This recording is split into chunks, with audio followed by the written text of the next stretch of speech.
ನಮಸ್ಕಾರ. ಈ ಒಂದು ವಿಡಿಯೋ ಡಿಲೀಟ್ ಆಗಕ್ಕಿಂತ ಮೊದಲು ದಯವಿಟ್ಟು ಡೌನ್ಲೋಡ್ ಮಾಡ್ಕೊಂಡು ಇಟ್ಕೊಳ್ರಿ. ಯಾಕಂದ್ರೆ ನನ್ನ ಅಕೌಂಟ್ ಬ್ಯಾನ್ ಮಾಡೋ ಚಾನ್ಸಸ್ ಅದ.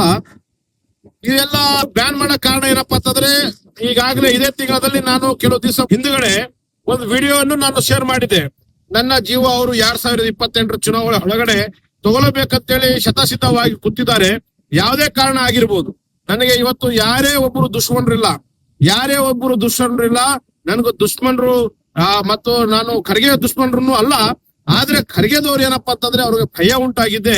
2022 ಚುನಾವಣೆಯಲ್ಲಿ ಬಹಳ ಹೀನಿತವಾಗಿ ಸೋಲ್ತೀನಿ ಮಣಿಕಂಠ ಇದ್ರೆ ಮಾತ್ರ ಅಂತ ಹೇಳಿ ಒಂದು ಭಯದಿಂದ ಅವರು ಶತಸಿದ್ಧವಾಗಿ ನನ್ನನ್ನು ಕೊಲ್ಲಕ್ಕೆ ತರತರದ ಒಂದು ಪ್ಲಾನ್ಗಳು ಮಾಡ್ತಾ ಇದ್ದಾರೆ.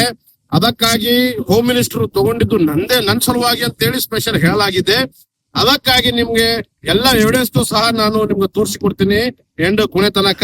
ಇದೇ ನೋಡಿ ಅಕೌಂಟ್ ಬ್ಯಾನ್ ಮಾಡಿದ್ದು. ಯಾಕೆ ಬ್ಯಾನ್ ಮಾಡಿದಾರಪ್ಪ ಅಂತಂದ್ರೆ, ಇವರು ಪ್ಲಾನು ನಮ್ಗೆ ತಿಳಿದು ಬಂತು, ಜನರಲ್ಲಿ ಹಾರಾಡ್ತಾ ಇತ್ತು, ಅದಕ್ಕೆ ಈ ಪ್ಲಾನ್ ರಾಜಕಾರಣಿ ಯಾವ ತರ ಅಂತಂದ್ರೆ, ಇಲ್ಲಿ ಓನ್ಲಿ ಪರಿವಾರ ರಾಜಕಾರಣಿಗಳು ಮಾತ್ರ ರಾಜಕೀಯ ಮಾಡಬೇಕು. ಉಳಿದವರು ಮಾಡಿದ್ರೆ ಅವರಿಗೆ ಮರ್ಡರ್ ಮಾಡುವಂತ ಪ್ಲಾನ್ಗಳು. ಯಾವ್ಯಾವ ಮರ್ಡರ್ ಪ್ಲಾನ್ಗಳು ಅಂತ ನೀವು ಎಲ್ಲರೂ ಕೇಳಿರ್ಬೋದು. ನನ್ನ ಎಲೆಕ್ಷನ್ಗಿಂತ ಮೊದಲು ಒಂದು ಪ್ಲಾನ್ ಮಾಡಿದ್ದು, ಅದು ಮುಂದೆ ಇಡ್ತಾ ಇದ್ದೀನಿ. ವಿಡಿಯೋ ಆಡಿಯೋ ಇಡ್ತಾ ಇದ್ದೀನಿ, ಕೇಳ್ರಿ. ಯಾವುದೇ ರಾಜಕೀಯದಾಗಿಲ್ಲ, ಬೇರೆ ಯಾವ್ದಾನ ವಿಷಯದಾಗ ಜಗಳ ತೆಗೆದು ಹೊಡಿಬೇಕಂತ ಲೆಕ್ಕ ಮಾಡ್ಯಾರಂತ. ಅದಕ್ಕೆ ಮಣಿಕಂಠ ರಾಠೋಡ್ ಹುಷಾರ್ ಇರ್ಬೇಕು, ಮತ್ತೆ ಸಿಂಗಲ್ ಓಡಾಡ್ಬೇಕಂತ ಯಾಕಂದ್ರೆ ಇದು ನಾನು ರಾಜಕೀಯದಾಗ ಬರಕ್ಕಿಂತ ಮೊದ್ಲಿಂದ ವಿಷಯ ಇದು. ತದನಂತರ ತಾವು ಎಲ್ಲಾರು ಮತ್ತೊಂದು ಕೇಳಿರ್ಬೋದು, ಇದು ಓಪನ್ ಆಗಿ ಸಚಿನ್ ಪಾಂಚಾಲ್ ಅವರು ಸೂಸೈಡ್ ಮಾಡ್ಕೊಂಡ್ರು. ಆ ಸೂಸೈಡ್ ಅಲ್ಲಿ ಅವರು ಕ್ಲಿಯರ್ ಕಟ್ ಬರ್ದಿದ್ರು. ಆ ಒಂದು ಕೇಸಲ್ಲಿ ನಮ್ಮ 4 ಮಂದಿ ಹೆಸರು ಹಿಡಿದು ಇವ್ರಿಗೂ ಕೊಲ್ಬೇಕು ಅಂತ ಹೇಳಿ ಏನು ಹೇಳಿದ್ರಲ್ಲ, ಆ ವಿಷಯನೂ ತಮ್ಗೆಲ್ಲರೂ ಗೊತ್ತಿರ್ಬೋದು. ಈಗ ಹೊಸ ಅಪ್ಡೇಟ್ ಏನು, ನಮ್ಮ ಪುಣ್ಯಾತ್ಮ ಅದನ್ನಲ್ಲ, ಇಲ್ಲಿಯ ಉಸ್ತುವಾರಿ ಸಚಿವ ಮತ್ತು ಕರ್ನಾಟಕದ ಹೋಮ್ ಮಿನಿಸ್ಟರ್ PK, ಇವರ ಒಂದು ಚೇಲಗಳು ಮಾತಾಡ್ಕೋತ ಕೂಡೋ ಸಮಯದಲ್ಲಿ ಕೆಲವರು ನಮ್ಮವರು ಕೇಳ್ಕೊಂಡಿದ್ದಾರೆ ಎಲ್ಲೋ, ಮಣಿಕಂಠ ರಾಠೋಡ್ಗೆ 3 ಕೋಟಿ ರೂಪಾಯಿಗೆ ಆಫರ್, ಯಾರು ಸಾಯಿಸ್ತಾರೆ ಅವ್ರಿಗೆ 3 ಕೋಟಿ ರೂಪಾಯಿ ಅಂತೆ. ಇವತ್ತು 2025ರಲ್ಲಿ ಬೆಂಗಳೂರು ಇಂಟೆಲಿಜೆನ್ಸಿದವರು ಒಂದು ರಿಪೋರ್ಟ್ ಕಳಿಸ್ತಾರೆ.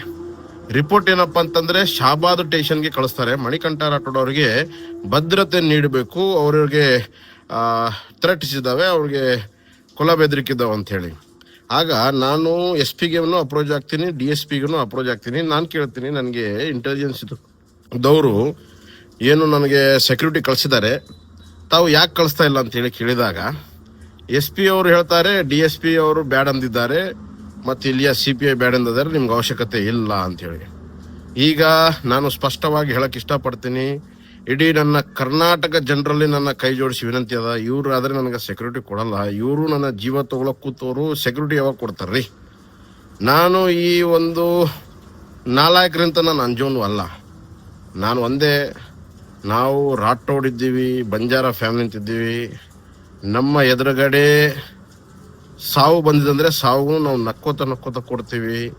ಆದರೆ ನನ್ನ ಇಡೀ ಕರ್ನಾಟಕ ಜನತೆಯಲ್ಲಿ ವಿನಂತಿ ಏನಪ್ಪ ಅಂತಂದ್ರೆ, ಅಚಾನಕ್ ಏನೋ ಕಾರಣದಿಂದ ಇವರು ಆಕ್ಸಿಡೆಂಟ್ ಮಾಡಿ ಸಾಯಿಸ್ಬೋದು, ಇವರು ಅಟ್ಯಾಕ್ ಮಾಡಿ ಸಾಯಿಸ್ಬೋದು, ಅಥವಾ ಏನನ್ನ ಒಂದು ರೂಪದಲ್ಲಿ ನಾನು ಸತ್ರೆ ಇದಕ್ಕೆ ನೇರ ಕಾರಣ ಇಲ್ಲಿಯ ಕುಟುಂಬ ರಾಜಕಾರಣ ಮಾಡ್ತಾ ಇರುವ ಖರ್ಗೆ ಕುಟುಂಬ ಮತ್ತು ಮೇನ್ ಇಲ್ಲಿಯ ಉಸ್ತುವಾರಿ ಸಚಿವ ಮತ್ತು ಅವರ ಕೈಗೊಂಬೆ ಮಾಡುವ ಪೊಲೀಸ್ ಅಧಿಕಾರ ನಿರ್ಲಕ್ಷಣೆ. ಅದರಿಂದಲೇ ನನ್ನ ಒಂದು ಹೆಣ ಹೋಗ್ಬೋದು, ಹೋದ್ರೂ ಸಹ ಪರವಾಗಿಲ್ಲ. ನಾನಾದರೆ ಅವರ ಒಂದು ಬೆದರಿಕೆಗಳಿಗೆ, ಕಾಂಟ್ರಾಕ್ಟ್ ಕಿಲ್ಲಿಂಗ್ಗಳಿಗೆ ಯಾವಾಗಲೂ ಹಿಂದೆ ಸರಿದಿಲ್ಲ. ಇವರ ತಂದೆ ಹಿಡಿದು ಇವರ ಮಕ್ಕಳು ಹಿಡಿದು ಇವರ ಎಲ್ಲ ಮಾಡ್ತಾ ಬಂದಿದ್ದು ಇದೇ ರಾಜಕಾರಣ. ಭೀಮಾ ತೀರ ಸ್ಟೋರಿ ಇರ್ಬೋದು, ಕಲಬುರಗಿಯಲ್ಲಿ ಆಗ್ತಿರೋ ಮರ್ಡರ್ಗಳದ್ದು ಸ್ಟೋರಿ ಇರ್ಬೋದು, ಎಲ್ಲ ಇತಿಹಾಸ ತೆಗೆದು ನೋಡಿದ್ರೆ ಎಲ್ಲನೆಲ್ಲ ಇವ್ರಿಗೆ ಲಿಂಕ್ ಅದ. ಈಗ ಮುಂದನು 100% ಈ ಮಣಿಕಂಠ ರಾಠೋಡ್ ನಮ್ಮ ಬಗ್ಗಲ್ಲ, ನಮ್ಮ ಸಂಘಟ ಅಡ್ಜಸ್ಟ್ಮೆಂಟ್ ಆಗಲ್ಲ ಅಂತ ಹೇಳಿ ನನ್ನನ್ನು ಟಾರ್ಗೆಟ್ ಮಾಡ್ತಾ ಇದಾರೆ.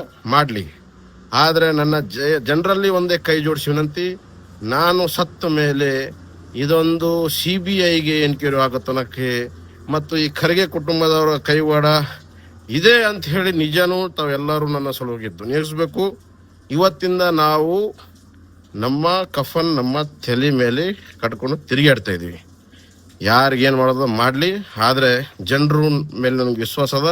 ನಾನು ಸತ್ರನು ನನಗೆ ನ್ಯಾಯ ಇಸ್ಕೊಡ್ತಾರಂತದ. ನಾನು ಯಾವ ಮಗನಿಗೆ ಬಗ್ಗೋನಲ್ಲ.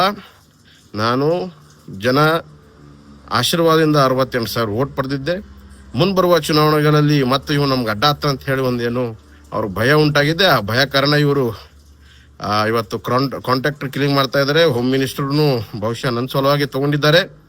ಏನು ಮಾಡಿದ್ರೂ ನಿಮ್ಮ ಎಲ್ಲರ ಆಶೀರ್ವಾದದಿಂದ ನನ್ನ ಹೆಣ ಆದ್ರೂ ಸಹ ನನ್ನ ಒಂದು ಹೆಣಕ್ಕೆ ಇಡೀ ಸಾರ್ವಜನಿಕರು ಕಲಿತು ಈ ಒಂದು ಕೇಸ್ CBI ತನಿಖೆಗೆ ಕೊಡಬೇಕು ಮತ್ತು ಈ ಖರ್ಗೆ ಕುಟುಂಬಕ್ಕೆ ಜೈಲು ಕಳಿಸುವಂಥ ಕೆಲಸ ಮಾಡ್ಬೇಕಂತ ಹೇಳಿ ನಾನು ಇಡೀ ಕರ್ನಾಟಕ ಜನತೆಯಲ್ಲಿ ಕೈ ಜೋಡಿಸಿ ವಿನಂತಿ ಮಾಡ್ತೀನಿ. ಜೈ ಶ್ರೀರಾಮ್, ಭಾರತ್ ಮಾತಾ ಕಿ ಜೈ.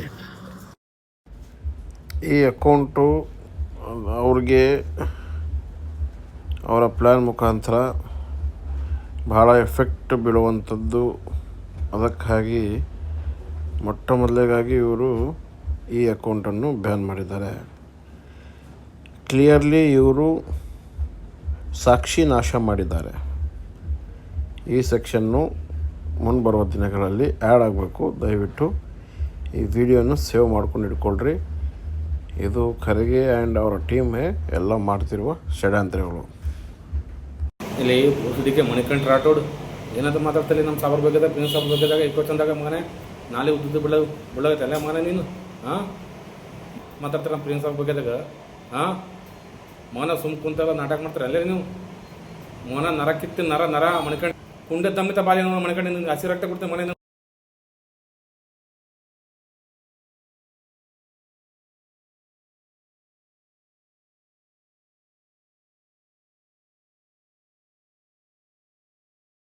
ಹೇಳ್ರಿ ಮಗನಿಗೆ ಮೊದಲು ಹೇಳಿರಿ. ಈಗ ಅವ ಏನ್ ಖರ್ಚು ಮಾಡ್ಯಾನ ಇಲ್ಲಿಗೆ ನಿಕ್ಕಾಸ್ರಿ. ನಾವು ಕೋಟಿ ಗಂಟ್ಲೆ ಹಾಳು ಮಾಡ್ಯಾನ, 15-20 ಕೋಟಿ ಹಾಳು ಮಾಡ್ಯಾನ ಅಂತ ಖರ್ಗೆಗೂ ಹೇಳ್ತೀನಿ, ಪ್ರಿಯಾಂಕಿಗೆ ಹೇಳ್ತೀನಿ, DK ಶಿವಕುಮಾರ್ ಹೇಳ್ತೀನಿ, ಸಿದ್ದರಾಮಯ್ಯಗೂ ಹೇಳ್ತೀನಿ. ಹೇಳ ಅವ್ನಿಗೆ ದೊಡ್ಡ ತೀರ್ಮಾನ ಕೊಡ್ತಾರ. ಆ ಬಡ್ಡಿ ಹಸುಲು ಗಂಟು ಚಕ್ಕರ್ ಬಡಿ ಎಲ್ಲ ಸೇರಿ ಹೊಳ ಬರ್ತದ. ಹಾಲಿ ಶಾಸಕ ಪ್ರಿಯಾಂಕ್ ಖರ್ಗೆ ವಿರುದ್ಧ ಪದೇ ವಾಗ್ದಾಳಿ ನಡೆಸಿದ್ದಾರೆ. ಇದೇ ಕಾರಣಕ್ಕೆ ಪ್ರಿಯಾಂಕ್ ಖರ್ಗೆ ಕಡೆಯವರೇ ನಮ್ಮ ಮೇಲೆ ಅಟ್ಯಾಕ್ ಮಾಡಿದ್ದಾರೆ ಅಂತ ರಾಥೋಡ್ ಆರೋಪಿಸುತ್ತಿದ್ದಾರೆ. ಸೋಲಿನ ಭಯ ಪ್ರಿಯಾಂಕ್ ಖರ್ಗೆ ಮತ್ತು ಬೆಂಬಲಿಗರಿಗೆ ಕಾಡ್ತಿದೆ. ಹೀಗಾಗಿ ನನ್ನನ್ನ ಬೆದರಿಸುವ ಕೆಲಸ ಮಾಡುತ್ತಿದ್ದಾರೆ ಅಂತ ಗುಡುಗಿದ್ದಾರೆ. ಮಲ್ಲಿಕಾರ್ಜುನ್ ಖರ್ಗೆ ಅವರ ಫಾಲೋವರ್ಸು ಮಂದಿಗೆ ರೊಚ್ಚಿಗೆ ಎಬ್ಸ್ಬೇಕಂತ ಹೇಳಿ ಒಂದು ಪೋಸ್ಟ್ ಬಿಟ್ಟಿದ್ರು. ಕಲ್ಲು ತೂರಾಟ ಮಾಡೋ ಸಮಯದಲ್ಲಿ ಮತ್ತು ಹತ್ಯಾರಗಳನ್ನು ತಗೊಂಡು ಬಂದಿದ್ರು ಅವರು. ಆದರೆ ನಮ್ಮ ಎಲ್ಲ ಬೆಂಬಲಿಗರು, ನಮ್ಮ ಎಲ್ಲ ಅಣ್ಣ ತಮ್ಮಂದಿರು ನಮಗೆ ಅಲ್ಲಿ ಕವರಪ್ ಮಾಡಿದರು. ಈ ನಮ್ಮ ಇಬ್ಬರು ಬೆಂಬಲಿಗರಿಗೆ ಕಲ್ಲು ತೂರಾಟದಲ್ಲಿ ತೆಲ್ಲಿ ಬರೆದಿದೆ. ಅವ್ರಿಗೆ 8 ಟಾಕನೂ ಬಿದ್ದಿದೆ. ಒಟ್ನಲ್ಲಿ ಚುನಾವಣೆ ಘೋಷಣೆಗೂ ಮುನ್ನವೇ ಕಲಬುರಗಿಯಲ್ಲಿ ದ್ವೇಷದ ರಾಜಕೀಯ ಶುರುವಾಗಿದೆ. ಆರೋಪಿಗಳ ಬಂಧನದ ಬಳಿಕವೇ ಈ ಘಟನೆಯ ಅಸಲಿಯತ್ತು ಬಯಲಾಗಲಿದೆ. ಸಂಜಯ್, TV9 ಕಲಬುರಗಿ. ನಾವು ಮನಸ್ಸು ಮಾಡಿದ್ರೆ ಒಬ್ಬ ಬಿಜೆಪಿ ಲೀಡರ್ ಊರಿನಲ್ಲಿ ಓಡಾಡೋದಿಲ್ಲ.